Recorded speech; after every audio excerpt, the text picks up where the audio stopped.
As we have started the topic of thanatology, thanatology is basically the phenomena, study of the phenomena of death and what are the changes which are appearing around the body, immediate, early, and late, because this is the most important objective at autopsy, to know what are the changes which have been developing and what are the changes which have been developed, because we have to find it out. अब मैंने आपको देखा तो लगा time since death, which is the most important objective at autopsy, and the changes they help us in determining that time period. And that time period, we just give a bracket.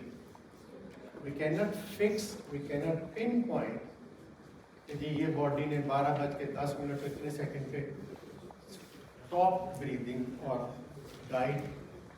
It is not like that, because the changes, they appear in a definitive chronological order, like cooling of the body. The body has to cool down to arrive at the environmental temperature, and the fall in temperature is gradient, and we determine the temperature of the body, compare it with the environment, and just estimate that this time has been lapsed. Similarly, the other change that is the most important, Livor Mortis, which is post-mortem staining. Staining is basically a mechanical phenomenon, because the blood remains in fluid form for a certain period of time after death. And blood vessels, because of the loss of innervation, they become toneless. And the blood flows with the effect of gravity to those dependent areas which are dependent upon the position. Position of the body may be supine, it may be prone, it may be hanging, it may be sitting, but the dependent areas will be showing the postmortem staining. And it develops in a time. Similarly, the rigor mortis, akadav, vadas work, akadav, stiffening of the body. And for a certain period of time, body remains relaxed, और उसके बाद उसकी rigidity start होती है. Why it remains relaxed? Because the anaerobic glycogenolysis keeps on. Most important question होता है, ATP बनना बंद हो जाएगी डेथ पे? No. Aerobic glycolysis, aerobic process will stop, but anaerobic glycogenolysis will keep on till the reserves of glycogen are depleted. So till then, the ATPs are required for the relaxation, so body will be in the relaxed state. And after that, the rigidity will start. And it will start in small muscles first, because small muscles having less glycogen content will deplete ATPs first, so it will develop in those muscles first. And the broader muscle or the larger muscle, they will be showing rigidity later on. So these are different changes which appear after death, and by studying those changes, we can estimate the time since death. So, starting with today's lecture, we will be discussing the Algor Mortis, the cooling of the body, how it progresses, and why it is not that the human body does not behave like metallic object. Why? And what is thermometer, which is the measuring of the temperature of the dead body. And there are certain factors which affect And there is a condition which is postmortem peloricity. Because there are certain conditions in which instead of body cooling, body gains heat, septicemia, on-time hemorrhage, or many conditions in which the body keeps on raising the temperature after death. That is postmortem peloricity. We discussed that. When the other change, we'll discuss the lividity, which is the postmortem staining, which I was telling you, the capillovenous engorgement or distension of the blood vessels, toneless blood vessels under the effect of therapy. How it progresses and why and how we determine it is fixed and what will happen. This is the most important objective. क्योंकि this is the crime psyche है कि जो जुर्म करता है वो जुर्म के पॉइंट पे जरूर आएगा, ये crime psyche and sometime he disturbs the body and what is the effect of change of position on the postmortem staining?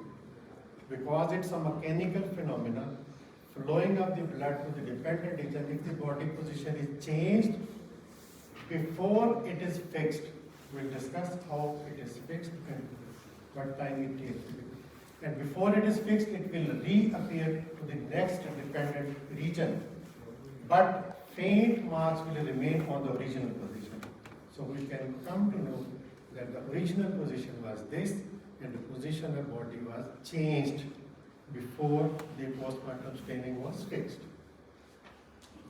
And what happens in water, in stagnant water, in flowing water? We discussed how it appears with the internal organ and what are the factors which affect it. And there are medical legal importance, how it helps us in investigation. And there are certain conditions which simulate postmortem staining.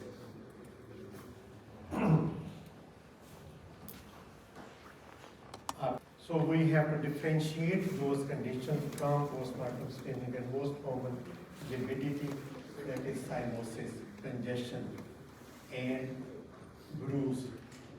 अक्सर आपने देखा होगा postmortem staining is mistaken as bruises at dead body, and bruise is an traumatic injury because of blunt force, stick, brick, or any blunt object.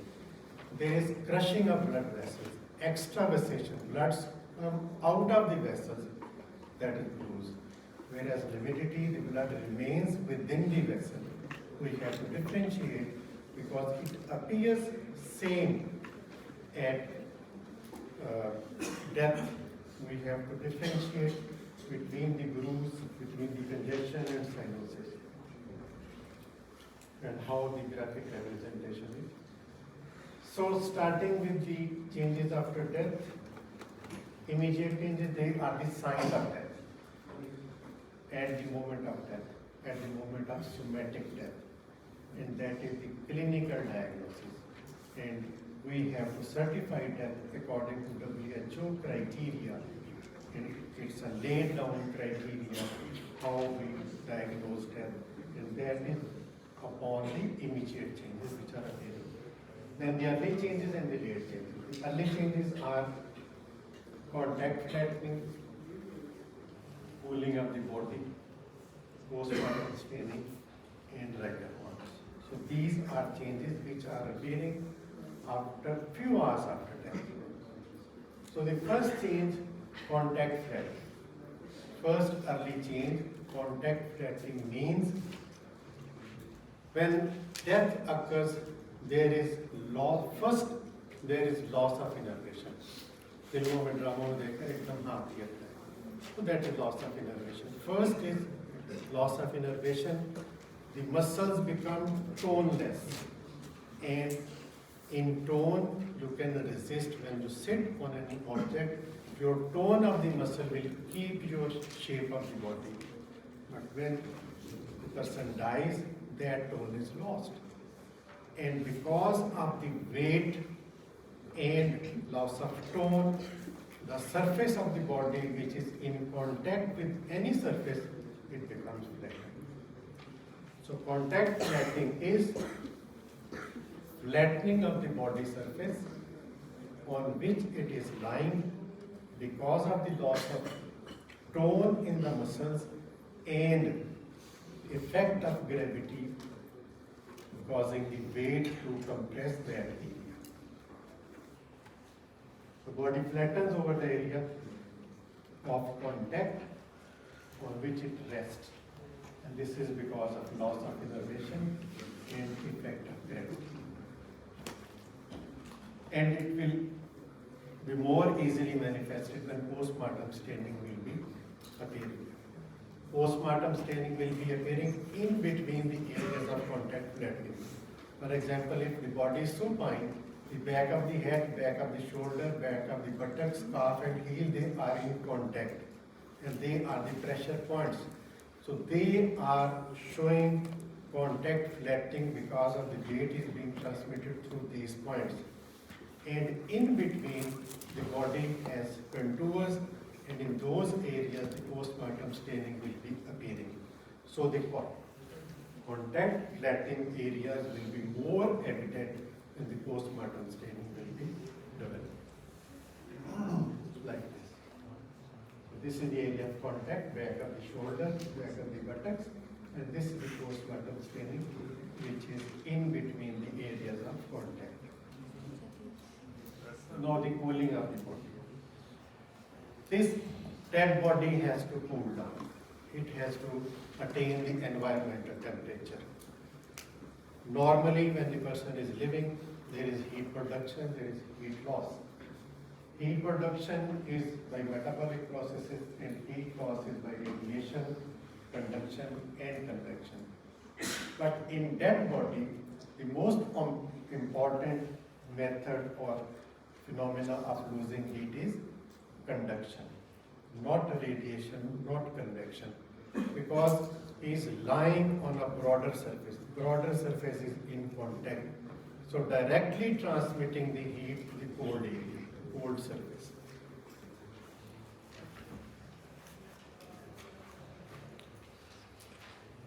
So Algor Mortis, cooling of the body is the synonymous term.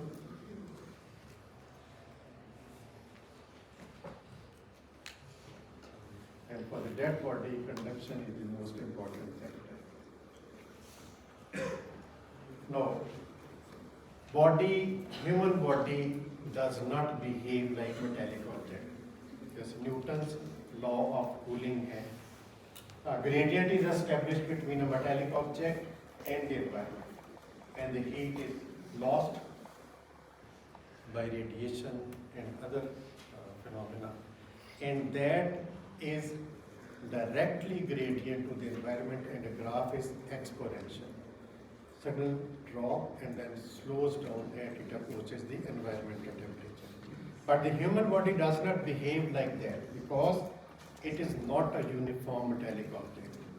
It is made up of different materials: skin, subcutaneous fat, muscles, bones, which are in solid form, fluid form, and air. So every tissue having different conductivity, different insulating factors will behave differently. And the core temperature will be maintained. So these properties, subcutaneous fat and skin having the insulating properties, and secondly, the anaerobic glycogenolysis. Anaerobic glycogenolysis is going on till the glycogen reserves are present there. And that is sufficient to raise the body temperature for 140. It gains heat approximately 140 calories. And 2 degrees centigrade or 3.6 degrees Fahrenheit, the body temperature is gained. So body remains warm till the anaerobic glycogenolysis goes on. So that's why the human body does not behave like metallic object. It's not a uniform material of metal.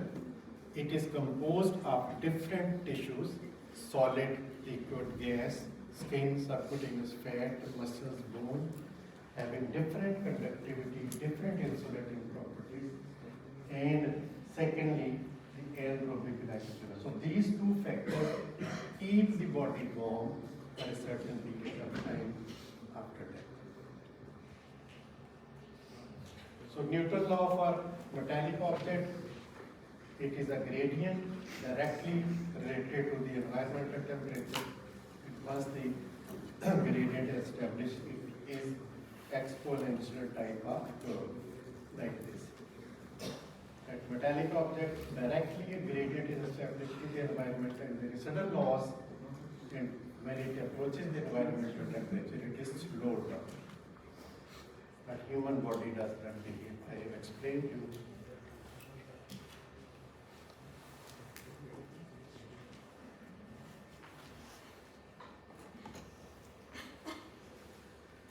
In the core temperature is important. For recording of temperature, we always measure the core temperature because the skin may lose heat in a shorter time, but the core temperature is maintained. And for 12 to 18 hours, the recording of temperature will help us in determining the time since death. So, regarding the progression, this is the metallic object and this is the human body. A sigmoid shaped curve. Then the presence of clothing, if the body is covered with clothes, it will lose heat at a slow rate. Similarly, mode and manner of death. If it is a struggling mode, it is an asphyxial mode, or it is a hemorrhage, so they will affect the rate of cooling. Then outside temperature, the ventilation, the humidity, the environmental temperature, all will be affecting the rate of cooling.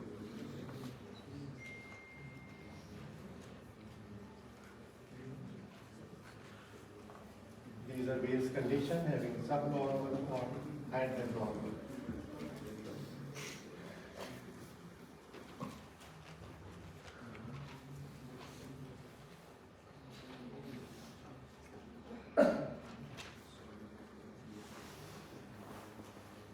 I have discussed all this. That's why I heard it.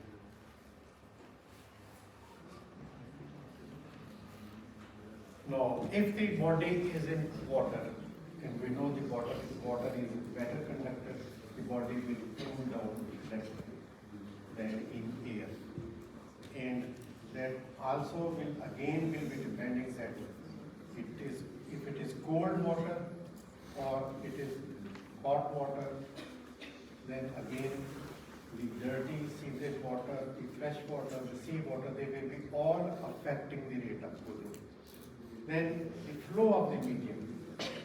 If the water is running, if flowing, the body will cool rapidly than in stagnant water.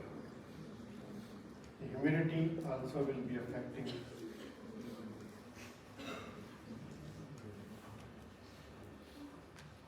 Postpartum caloricity. This is the body gains heat instead of cooling down. There are certain conditions in which the body, instead of losing, gains heat, like the environmental temperature is high or in septicemia. Similarly, there are other conditions in which the body temperature is higher than normal. High-grade fever, sunstroke, pontine hemorrhage, encephalitis, lobar pneumonia, typhoid fever, strychnine poisoning, tetanus. These are those conditions in which the body temperature is higher than normal, and sometimes it keeps on rising in septicemia, and in higher temperature the body keeps on gaining heat instead of cooling, and that is called as postpartum caloricity. Now the next change. Livor mortis, also called as postpartum staining or hypostasis. It is a mechanical phenomenon.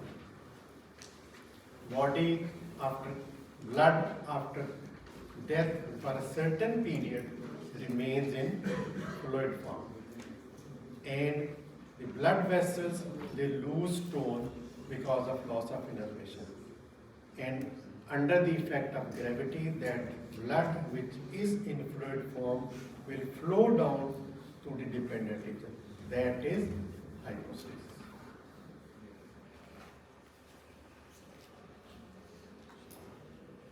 That's how it appears. The body, if it is supine and the body is lying at its back, these are areas of contact flattening, and this is the area of postmortem staining. So it's a mechanical phenomenon defined as staining or discoloration of the skin because of the accumulation of blood to the toneless capillaries and veins because of the effect of gravity. जरा read out करें आप. Also defined as capillovenous encouragement of toneless blood vessels of the dependent areas of the body as the blood gravitates to those positions after. So it's a mechanical phenomenon. Simply, it's flowing down of blood to the dependent toneless blood vessels. It's not coagulation. It's not any other phenomenon. It's not organization. It's simply mechanical phenomena. Blood flows to the dependent region, and that is postmortem. So what is the color of lividity? If in normal death, the normal tone, the normal color of the blood will be shown as it is. And initially it is a reddish, and then bluish pink, and then it dark blue, because the oxygen has been dissolved in a loose form with the hemoglobin, and till the molecular death, that dissolved oxygen, which is in a loose combination, keeps on supplying to the organs, and when it depletes, then the color becomes dark blue, and it is well appreciated in fair colored skins. Now, development, progression. This is the most common question which is asked regarding time since death estimation. How the postmortem staining progresses. In initial 20 to 30 minutes, it appears as small mortal patches. In initial 20 to 30 minutes, it appears as small mortal patches. In next 2 to 3 hours, they coalesce together to become broader patches. And in 6 to 8 hours, it is fully developed. And in 8 to 12 hours, it is fixed. Fixed means now it will not change its position, even if the position of the body is changed. So how it progresses?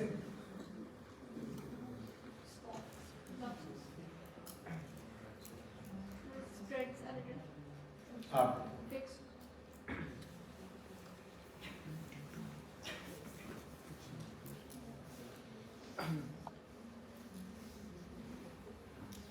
So in 20 to 30 minutes, small patches will appear.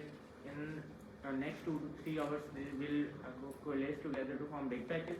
In the next 6 to 8 hours, they are fully developed, and in 8 to 12 hours, they are fixed. They will not change their position. Very good. So in first 20 to 30 minutes, it appears as small mortal patches. In next 2 to 3 hours, these small patches coalesce together to become broader patches. In 6 to 8 hours, it is fully developed. And in 8 to 12 hours, it is fixed. It will not change its position.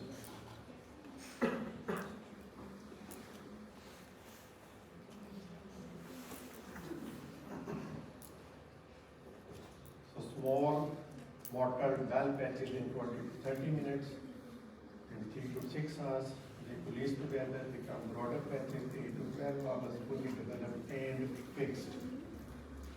Fixed means it will not change by changing the position of the body. So this is important. This is not coagulation. This is not clotting. Simply flowing of the blood to the dependent region. Because blood remains in fluid form for a certain period of time after death. It is not clotting. Coagulation is anti-mortal phenomena. Whereas we are discussing post-mortem changes.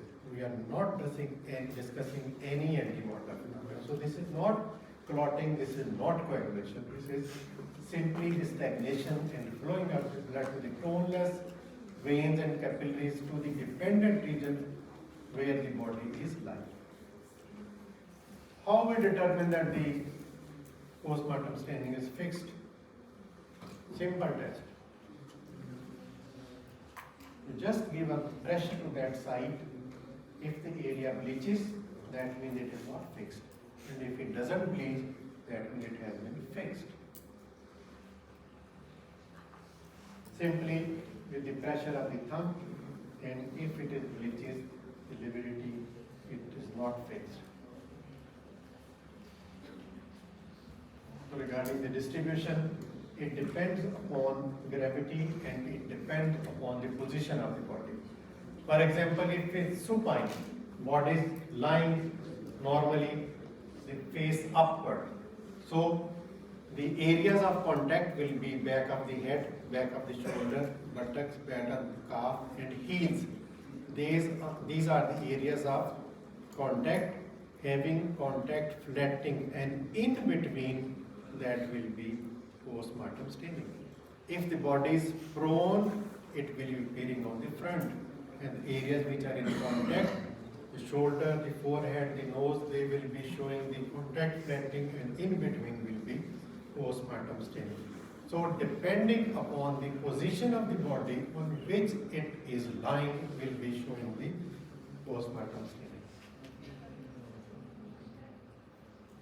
So externally it is evident on the skin and internally on the viscera.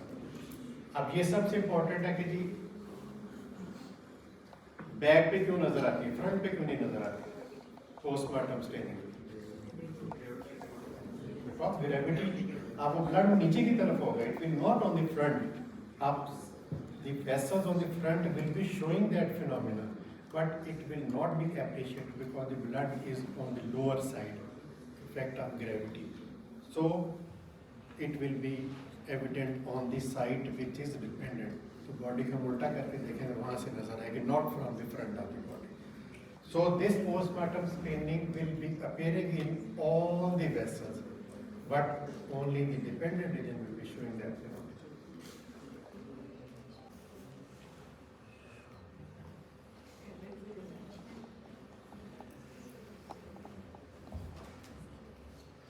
Yes, if there are some tight clothing, tight stocking, then that area will not be showing postmortem staining. Or if some protruding object like hand or any object, it is pressing that area, in that area it will not be visible. This is, the body was prone, face was downward and the hand was on the abdomen. So that was the protruding and it will not be showing the postmortem staining. Similarly, the back and hand was at the back and that is not showing the postmortem staining.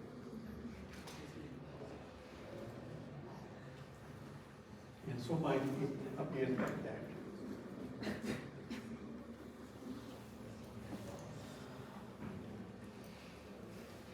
So if the body is lying on the front, it will be appearing on the front. If the body is on sitting position, it will be showing on the lower legs and the trunk and the arms which are dependent. And if the body is hanging, then the lower extremities, lower half of the arms, that will be showing the postmortem staining.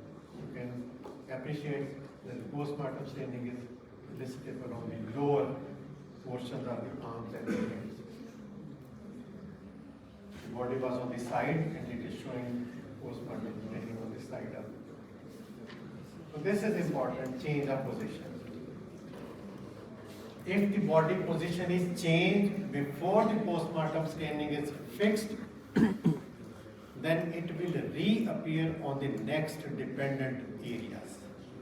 But faint marks will remain at the original site. And we can determine that the body position has been changed because two different opposite dependent sites are showing the postmortem spots. And if the position is changed after it is fixed, no, it will not reappear. Agar postmortem staining was at the back and now the body is lying prone, face is downward, and postmortem staining is at back, that means initially it was supine, face was upward, and the postmortem staining had been fixed at the back and the position is changed. It hasn't appeared on the dependent region. That means the postmortem staining was fixed and the body position was changed after 12 hours. And before 8 hours, it will reappear to the dependent region, but faint marks will remain on the original site.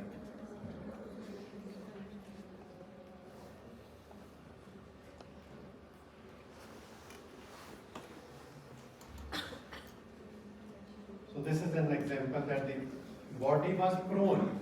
You can see the contact areas are on the front and the postmortem staining is in between. And now the body is lying supine, face is facing upward. So the postmortem staining has not shifted to the dependent region. It remains there because it has been fixed. The body was disturbed after the fixation of the postmortem staining. So regarding body in water, if it is in stagnant water, then the chest being the lighter will be upper side and the head and face will be facing downward, similar the limbs. So the limbs and the face and upper trunk will be showing more postmortem staining and less will be at the back of the chest. This is in the stagnant water. But if the water is flowing, then the body is constantly changing its position because of the flow of the water. And shrine doesn't permit the postmortem staining to become fixed. So it will not be appreciable to any region. So in stagnant water, the dependent region will be showing more marked hypostasis and the areas which are higher up will be showing less. And in the running water, because of the constant change of position of the body, the time doesn't permit to organize and that will not be elicitable at any site.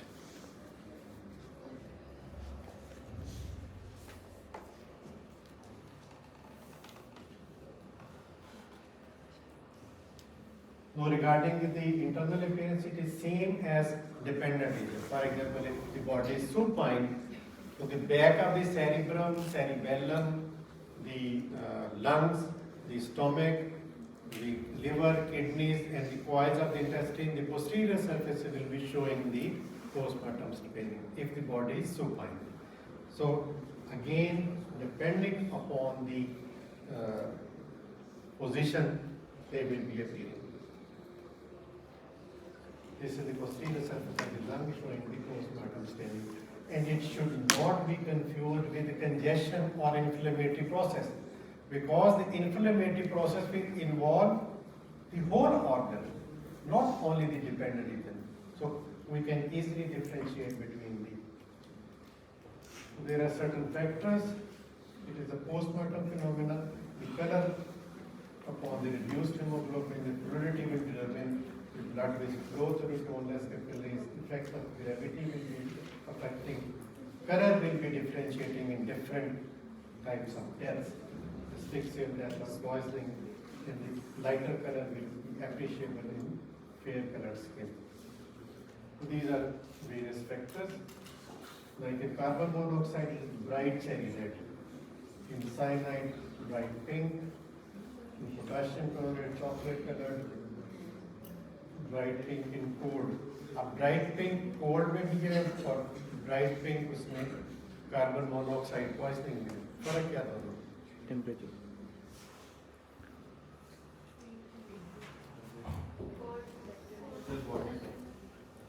In carbon monoxide poisoning, carbon monoxide having much higher affinity than the oxygen.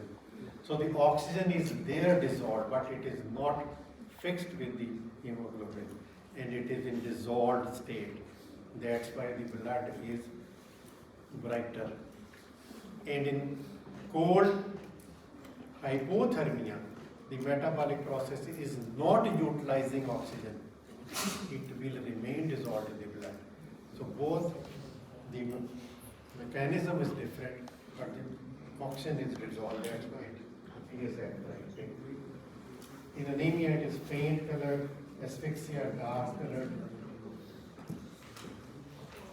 So this is again a repetition in 20 to 30 minutes, small patches, 2 to 3 hours broader, 6 to 8 hours fully developed, 8 to 12 hours fixed. And this is the fixation, not medically reflects. We have discussed by changing the position, we can determine if it is before the fixation or if it is after the fixation. Color will tell what type of cause of death and mode of death will be. It helps us in determining time since death. अगर तो वो process developmental state पे है, अगर वो developmental state पे we can estimate 6 to 8 hours. अगर वो फिक्स हो गया तो we can say 12 hours. So that's how we can estimate.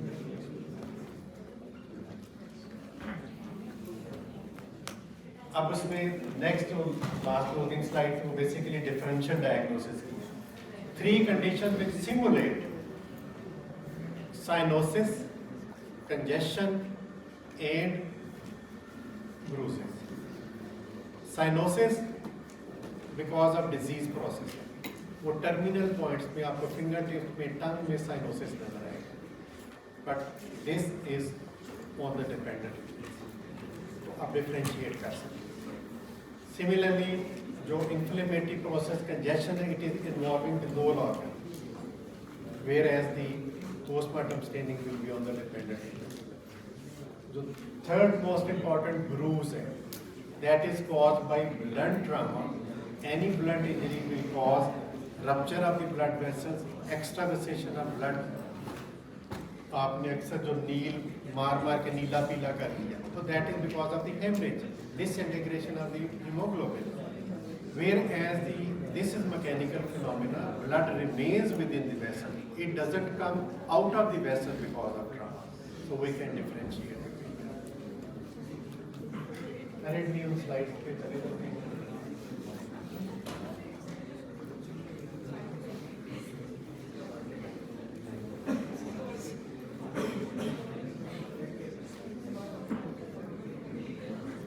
ये साइनोसिस की स्लाइड टर्मिनल टिप्स पे अपने where to pathological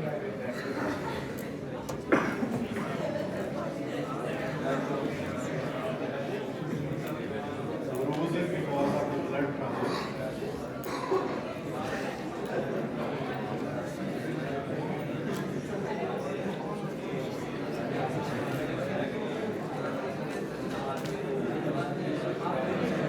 Simply at the top C we can differentiate. अगर कहीं पे शब्द गुजरे कि ये ब्रूज है या पोस्टमार्टम स्टेनिंग है, simply give us cut. The postmortem staining, the blood will be oozing from the vessels, whereas in bruise it will be outside the vessel. It has organized. अगर आप पोस्टमार्टम स्टेनिंग को पानी डाल के wash करेंगे, it will be easily washed, whereas in bruise will not wash away because the hemoglobin has organized, blood has been fixed outside the vessels, so we can easily differentiate it. Thank you very much.